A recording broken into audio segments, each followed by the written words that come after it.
Niccolo Machiavelli adalah seorang filsuf, sejarawan, dan politisi asal Italia yang lahir pada tahun 1469.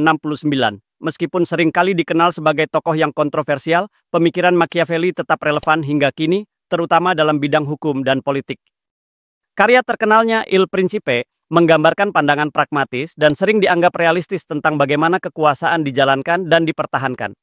Dalam karya tersebut, Machiavelli tidak hanya menawarkan panduan bagi penguasa, tetapi juga memberikan wawasan mendalam tentang hubungan antara hukum, moralitas, dan kekuasaan. Machiavelli memandang hukum sebagai alat yang digunakan oleh penguasa untuk mempertahankan stabilitas dan kontrol. Dalam pandangannya, hukum tidak selalu harus dijalankan dengan cara yang idealistis atau berdasarkan nilai-nilai moral yang tinggi. Sebaliknya, hukum harus fleksibel dan mampu menyesuaikan diri dengan situasi politik yang ada. Menurut Machiavelli, penguasa yang bijak akan menggunakan hukum secara cerdik, memanfaatkannya untuk menjaga kekuasaan dan menghindari ancaman terhadap stabilitas negara, meskipun terkadang dengan cara-cara yang keras atau tidak konvensional.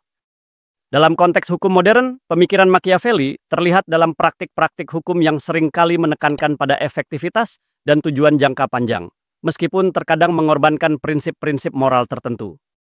Misalnya, dalam penegakan hukum yang berkaitan dengan keamanan nasional atau kebijakan luar negeri, kadang-kadang negara harus mengambil langkah-langkah yang dianggap tidak populer atau bahkan kontroversial demi mencapai tujuan yang lebih besar, yaitu kestabilan dan ketahanan negara.